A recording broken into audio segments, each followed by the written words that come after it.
And now in 2026, we know challenges will come, but we, as a family, we will definitely face them with hearts full of gratitude, trusting in God's provision, and we are leaning towards God's goodness and faithfulness. Amen? So yun po ang aking short testimony. And so for today, as we open God's Word, I invite you all to reflect on the spiritual truth that the Lord has been revealed to me when I was in the Philippines. The Lord impressed in my heart that before we can share God's love to the world, before we can display His love to our community, before we can post it to social media and before we can testify it here in the front, you know what, guys?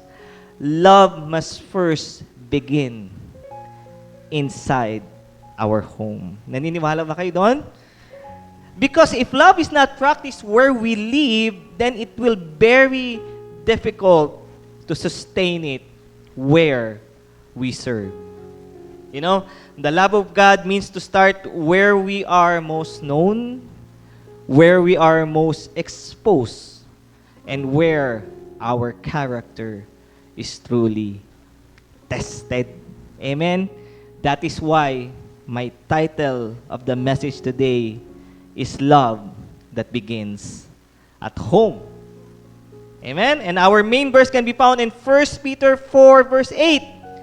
Above all, love each other deeply because love covers a multitude of sin. Amen? Can we give a clap offering to the Lord? Mga kapatid, I truly pray that this topic will reveal something fresh to us. And I truly pray that this topic is not just a source of information, but it should be a source of transformation. And honestly, I want to be honest with you mga kapatid, I am not a counselor. I am not an expert in giving family advice. Siyempre, medyo bata pa po ako, And, I cannot claim to teach those who have far more life experience than I do. Many of you have walked longer journeys in marriage, parenting, and family life. And I acknowledge that I am still in the beginning of my journey as a father. But, please hear me out, kapatid, because honestly, I am not speaking here from a place of expertise. But I'm speaking from what I believe the Holy Spirit has placed in my heart. Amen? Alam niyo po, this message was not born of research, honestly, but it was born out of my reflection, deep reference to God, and prayer. And I just simply allowed the leading of the Holy Spirit to take control on what I should say for today. Medyo out of the box ito, kapatid. Okay lang po ba yun, mga kapatid, that I will speak from the heart? Okay lang? Okay lang po? So ngayon, samahan niyo po ako kasi hindi lang tayo makikinig para may marinig. But let's truly open our hearts together. Let us allow the moving of the Holy Spirit to minister to us personally because maybe, just maybe, this is the moment that God wants to restart something in your family and begin the kind of love that He desires in our home. Amen po ba? So without further ado, can I please ask everyone to please stand up as I lead you all in a short prayer. Amen? Let's just have this moment of silence and feel the presence of God in this place. Heavenly Father, we praise and magnify you in this place. We thank you, Lord, for your unfailing love. A love that healed us, a love that welcomed us, and that never gave up on us. Thank you, Lord, for our families and for the moments you remind us that love in our home is a precious gift coming from you. Lord, for those who grew up without a love at home, be their comfort and be their Father today. Let your love covers and restores what is broken to them, and teach us, O God, to love deeply. Because that love that you showed us, that is the kind of love that can cover multitude of sins that has been said to your word. May your love begin in our homes and flow into our hearts. As we hear your word today, open our hearts, renew our family, and shape us to love like you. We give you back all the glory and honor. In the mighty name of Jesus, I pray. Everybody says amen. Amen. So we can all be seated, mga kapatid. Now, church, as we talk about love beginning at home, let's admit something together dito sa topic natin na ito. When it comes to this area, I know family is a very sensitive topic. Amen? Because I know for some of us, this topic can bring comfort. Di ba? But for others, it carries memories we don't always talk about. We all grew up kasi in different backgrounds, different environment, different parenting styles. Di ba? Napaka-diverse po ng ating kwento. Some of us grew up hearing, I love you every day. Some of us grew up never hearing it at all. Maybe there was provision at home, hindi naman kulang. May bahay, may damit. But there was very little presence. Maybe there was discipline, but not too much tenderness. Maybe there was correction, but not much affection. Because the truth is, the kind of love we experience or did not experience at home shape us more than we realize it. Diba? It shapes us on how we handle conflict, how we handle stress, how we express affection, how choices of words we say, and even how we see God. For example, some of us struggle to see God as a father because our earthly experience was painful. Some of us struggle to see God and to trust God because trust was once broken inside our home. Diba? Some of us struggles to express love because it was never modeled to us. Amen? And yet, kapatid, alam nyo, here is the beautiful hope of the gospel. What was missing before does not have to remain missing right now. You see, just because patience was not modeled to you does not mean you cannot practice it today. Just because affection was not shown to you does not mean you cannot express it now. You see, if forgiveness was rare in your childhood, it does not mean it cannot be abundant in your home today. And yes, our past may explain part of us, but it does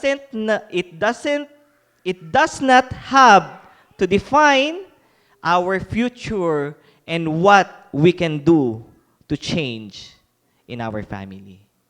You see, church, God is not limited kasi by our background. He is not restricted on our upbringing. He is not looking on our family history because through the love of Jesus manifested in us, I believe we can become the turning point in our family today. Amen? So here's the question we must face today. As a disciple of Christ, if Christ covered us with grace, can we cover our families with that same grace? If God forgave us completely, can we practice forgiveness inside our homes? If we receive redemption and new beginning through Christ, can we allow our families to experience the same new beginning? Kasi alam nyo, like it or not, kapatid, family is the one true relationship we cannot escape. Hindi mo pwedeng i-unfriend ang asawa at anak mo na araw-araw mo nakikita. Hindi mo pwedeng i-block yan sa totoong buhay. That is why love is first tested inside.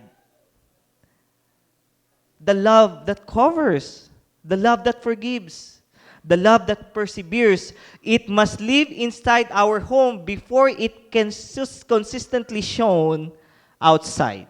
Amen? So yes, maybe love did not begin perfectly where you came from, but I believe by the grace of God, love can begin beautifully where you are right now.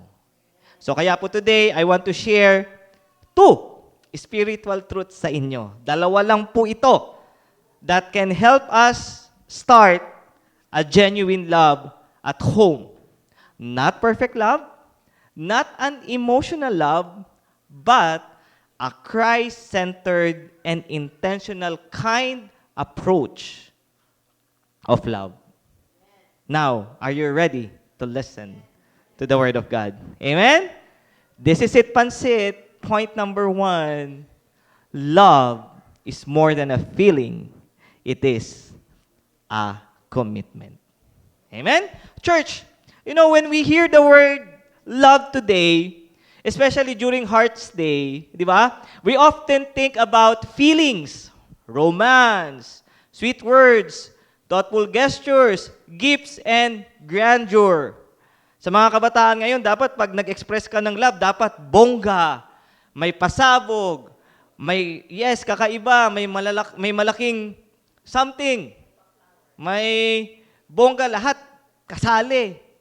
And there's nothing wrong with it. Feelings are beautiful and they are gift coming from God. However, if we are being honest with ourselves, we know feelings are not always consistent. There are days we feel affectionate. There are days where we want to feel distant from other people. There are days we feel impatient. There are days we feel irritated before breakfast. Alam nyo, that is why biblical love is not built on emotions. It is built on commitment. Ayan, sabi dyan, 1 Corinthians 13:4-7, we are reminded that love is kind, it does not envy, it does not boast, not easily angered, keep no records of wrong, always protect, always trust, always hope, always perseveres. Notice something. The kind of love Paul mentions here is not emotions. These are personal decisions and intentions through committing yourself to those characteristics. Amen? You see, it is the same in our home. If we reflect that deeply, real test of our love does not happen only on special occasions. It is not only based on sweet moments, but it can be truly tested and revealed in the ordinary day, every day, when families are present surrounding us.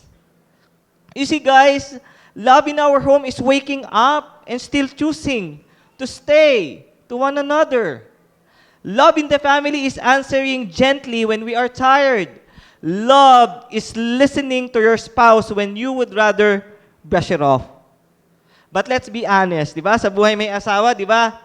Family is not always romantic. Di ba? There are long days. There are unpaid bills. There are repeated mistakes. There are tones we regret. There are words we wish we could take back on. And we parents often loses our temper to our children. Tama? And there are also some children who feels disappointed in expectations. There are full of misunderstanding that lasted longer than it should have. And yet, mga kapatid, at the end of the day, di ba, meals are being prepared? Food are still being shared? Seats on the table are being saved. Phones are ringing. Messages are still sent asking, kumain ka na ba? Nakauwi ka na ba? You know, we don't realize it, but conversations slowly resume in time. Itanong ninyo din sa akin kung bakit. Bakit? Bakit ganon? Because love in a family is not just a feeling, it is a commitment. Can we give a clap offering to the Lord? Kasi kung nakaka-relate kayo, thank God.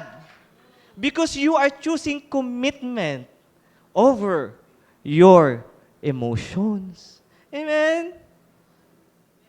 Love at home is more than a feeling. So when the Bible says love covers multitude of sin, it does not mean we ignore wrongdoings. But in the family kasi, it means that despite sin is present, feeling can be set aside and you are choosing restoration over humiliation. It means you value more the relationship more than the offense. Love does not say, bumawi ka muna sa akin, tsaka kita patatawarin. That is conditional love. God doesn't forgive us that way. Love should not replay our old failures in every new argument. I repeat, love should not replay old failures in every new argument. Because love in the family begins when one chooses grace and forgiveness over mistakes. Can we give a clap offering to the Lord? So therefore, kapatid, if Christ committed Himself to us, even when we failed Him many times, can we commit ourselves to loving our family the same way? You see, I don't know what situation you have in your home, but maybe the Holy Spirit is leading you to apologize if you hurt someone in your home. Maybe we need reconciliation. Maybe we need to soften our tone. Maybe we need to stop keeping records of wrongdoing in each other. And you know what? It can begin today. With your one personal decision, with your own act of commitment to your family, with one step of faith, you know, a change of heart to restore what was missing and needing.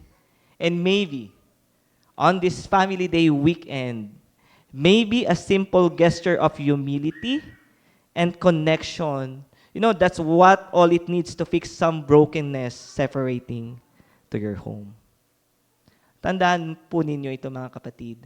Real love is not proven in public. It is proven, tested, and evident at home. Make your presence felt at home. Ito po ang tanong ko. Do we believe in love at home? Sino po dito naniniwala na may pag-ibig sa tahanan? Taas nga po ang kamay. If yes, are we willing to practice it where it matters the most? Are we willing to show it to the people that we cannot truly avoid? I will leave that question to you, but I hope it pierces your heart, and may you decide to commit your love to your family through the guidance of God. Can we give a clap offering to the Lord? Amen. That is point number 1. When it comes to love in our family, love is more than a feeling. It is a commitment. Amen? Now, point number 2, mabilis lang tayo. This is the last. Home is not just a shelter. It is the shaping place of love. Amen? You see, church, hear me out. Before there was a church building, before there was a government, and before there was a workplace or a ministry, God already created family kasi. Family was God's first institution. That is His first design, and therefore, it is the primary place on showing the love of God to others. You know, home is the first environment for shaping our hearts to practice what we have learned from above. Kaya nga, ang unang service po, nag-uumpisa talaga yan sa bahay. Amen? Ayan o, sabi sa John 24:15. But if serving the Lord seems undesirable to you, then choose for yourself this day whom you will serve. Whether the gods your ancestors served with the Euphrates or the gods of the Amorites, in whose land you are living. This is the one. But as for me and my household, we will serve the Lord. You see, notice what Joshua did not say to this verse. He doesn't said, as for me and my nation, we will serve the Lord. Nor he did not say, as for me and my friends, my Dabarakads, my Kamars, my Kabrother, we will serve the Lord. He did not say, as for me and my fellow servants or my associates, we will serve the Lord. But Joshua said instead, as for me and my household, we will serve the Lord. That there, kapatid, is the big difference. Because faith must first live through our household first. Faith should be evident inside the family. And again, children and youth, listen to me. Home is not just a shelter. It is not just a place where you sleep, where you eat, where you study, and rest. Home is the shaping place for you to share a genuine and true love to your parents. It is the training ground for your true life. So make it more meaningful and be more responsible. Amen? Sa mga magulang naman po na nandito kasama ako, you know what? Before a child ever listens to our sermon, they are already watching one. They are already watching our lives. They watch how we handle stress. They watch how we respond in conflict. They watch if our prayer is real or just a religious routine. You see, if there is encouragement at home, they will grow secure and safe. If there is prayer at home, they learn dependence to God. A family that practices forgiveness can raise a child who knows how to reconcile. Amen? So, again, let me speak gently naman to those people whose hearts, I think, feel heavy right now. Kasi, I know, not everyone experienced love at home. Sabi ko nga kanina, di ba? For some of us, home was not the safe haven sa iba. And it was not encouraging if I say love begins at home because it may sound painful and awkward because maybe a family situation. Tama? So, kapatid, kung ikaw naman ito, listen carefully. Please hear me out. Just because love was not shaped to you properly by your own family before, you know, it does not mean it cannot be reshaped by God today. Alam nyo, ganyan po kabuti kasi ang Panginoon sa ating lahat. Because He is giving us a chance to rebuild and reshape us to a better versions of our lives. Actually nga, this may be your moment to finally free yourself from the bondage of your past. Because yes, maybe the love that you experienced before did not come from a perfect family, but now it comes from a perfect Savior. Can we give a clap offering to the Lord? Kapatid, kayang punuin ng Diyos ang kakulangan mo ng pagmamahal noon sa iyong buhay. Amen? And actually, you can become the avenue of the new beginning to your own family.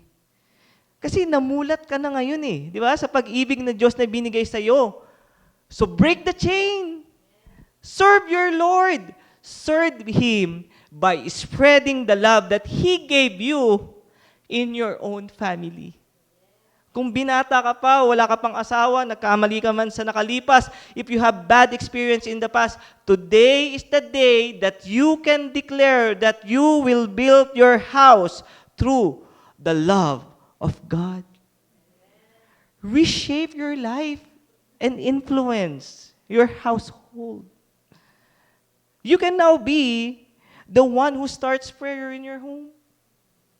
You can be the first one who says, you know what, let's fix it. You can be the one who break the cycle of brokenness and unforgiveness. Yes, your home before may have shaped you one way or another, but now, through Christ Jesus living in you, reshape and mold your family to a better home. Amen. So church, here is the challenge again for us today. When you go home mamaya, after this service, do not just return to your home, to your house, the building. But you know what? Return with a mission. You can reshape your place and begin it with love. I hope, on this Family Day weekend, decide that love on your family will be shown differently in accordance with God's design. Kasi alam nyo kung bakit? Because revival will not begin on this stage. It will begin in your living room communicating with one another. Tanong na naman, sino po dito nag-i-aim na lumago ang ating iglesia? Sino po dito nag-i-aim na magkaroon pa ng maraming servants ang Panginoon? Na maraming disciples? Gusto po ba natin yon? Then reshape your home, kapatid, because strong churches are built by strong homes. And strong homes are built by the people who decide on reshaping their lives in the will of God. It is composed of a husband who is loving, a wife who is submissive, a child who is obedient, and a parents that words are encouraging. All of it, if we can accomplish it if we start aligning ourselves to the will of God. So let's just go home and shape it well, kapatid. If there is distance between you and your spouse, close the gap between you two. If there is pride blocking your communication, lower it down and communicate. If there is silence among you, break it with humility. If someone is hurt, begin the process of healing by speaking up. Sit on the table, pray together, say, I'm sorry, say, I appreciate you, say, I love you, and mean it, kapatid. Sabihin mo ng may katapatan at bukal sa puso. Be the one to initiate and shape your family to be God, to be the center of it. Amen? Maliwanag po? Alam nyo, I hope it also pierces your heart, kapatid, because I pray that every family represented here, can we declare, as for me and my household, we will serve the Lord. Can we give a clap offering? Hallelujah. I hope we learn something new today. I just speak from my heart. And I believe each one of us can truly make a difference in our home.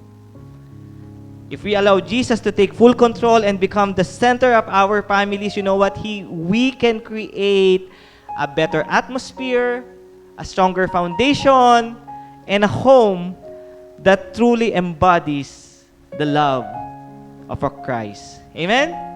Today, we are being reminded on these two things. Love is not just a feeling. It is a commitment. Home is not just a shelter. It is a shaping place of love. Ngayon po, as the Spirit leads, wag mo po muna tayong tatayo, ano? Wala pa naman ako siguro sa oras, di ba? O wag muna tayong maging distracted ba sa paghahanda sa pagkain. Because I think this message is no longer just an information kasi. But rather, I think it's becoming more of an invitation. This is the moment that, love does not grow through knowledge anymore. But it grows through our very own action. And maybe the Holy Spirit has been speaking to you quietly. Maybe He brought someone to your mind. A spouse, a parent, a child, a siblings, maybe even a friend who become a family when you needed one the most. Church, tandaan natin to, Restoration does not start with pride. It starts with humility. It starts with one person saying, I will move first, I will reach first, I will initiate first, because that is exactly what Jesus did for us. Amen? He did not wait for us to come to Him, but instead, He came and reached us first. That is the kind of love that covers the multitude of sins. Can we do the same? Amen? And so for today, as I end my message, you know what? I am not going to call an altar call for today. But don't just stand yet, please. Because we are going to do something intentional. We will respond to this word, but in a different way. Ito po ang gagawin natin, If your family is here with you, here is my instruction to all of you. I want you today to go to them, stand beside them, hold their hands, put your arms around them, hug them, and please don't wait for them to move. Be intentional. Be the first person to come closer to them. Mag-meet tayo sa gitna, On this Family Day, Sunday, kahapon Hearts Day, tignan ninyo sila and say something simple. It doesn't need to be a long conversation. Say something like, thank you, I appreciate you, I'm grateful for you, salamat kasi hindi mo ako iniwan, And maybe you don't know how powerful those words are, but some hearts, have been waiting to hear that all along. So, wag po ninyong ipagkait na sabihin yan sa mahal ninyo ngayon. Some wounds begin to heal with just those simple words. Wag nating palampasin ang moment na ito habang nakikita nyo pa silang buhay. Amen? And if your family is not here today naman, I don't want you to stand alone as well. Go to someone close to you, a friend, a church family member, a cell group leader, a mentor for you, someone who stood with you when life was heavy, someone you admire and you are looking up to, someone na sa ministry hindi ka iniwan, hindi ka nagpatalo, nagpatuloy, at hanggang ngayon, na-encourage ka pa din sa kanyang magpatuloy na maglingkod. Because sometimes, God shows His love through our spiritual family as well. Look at them, approach them, thank them. Sabihin mo sa kanila, salamat. Because of you, I have felt God's love. Church, let us turn this place what heavens looks like, Full of unity, full of grace, and full of restoration. Okay lang po ba yun? Lalaanan po natin to ng oras. Kaya please mga kapatid, sige po, umpisa na po natin. Now, as we stand in our feet, go and start appreciate your family who are here today. Appreciate the close friend who stood by your side. Go around. Let the spirit of love begin today. Come closer to your loved one. Huwag nating hayaang pride ang manatili sa ating mga puso ngayon. This is the moment we can show our affection. This is love that covers multitude of sin. And that source is Jesus. Amen?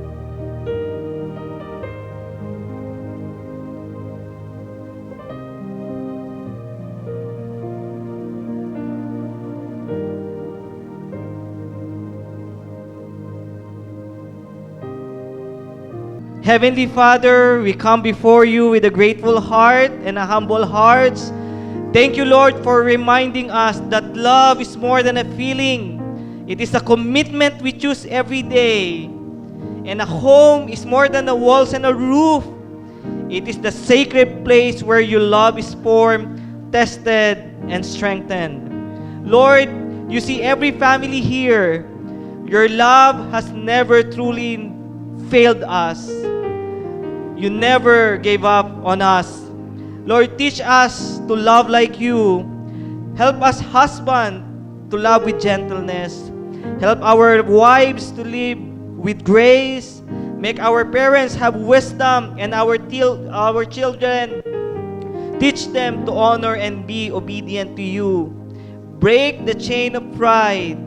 Remove all bitterness and heal the wounds that may have been lingered in our homes for years. For those people who have never fully felt love at home, surround them with your presence and let them know that they are chosen, accepted, and deeply loved by you. Lord, make us vessels of your love. Let it begin in us and flow to our families. And I know changes is coming. Change is the day, today, as we speak now. Change is coming on how we serve you, how we serve our families. Let transformation begins with us, because we desire a better community. We desire a stronger church. Holy Spirit, move in us, shape us, convict us, and I believe we will accomplish greater things this 2026. So bind us with your love and mercy. May we bring honor and glory to you, all of us who are part of the body of church. May the Lord bless you and keep you. Make His face to shine upon you and be gracious unto you. May He lift up the countenance upon you and give you peace both now and forevermore. Everybody says, Amen. Thank you, Lord. Happy Family Day. And thank you for all the families who are present in this place.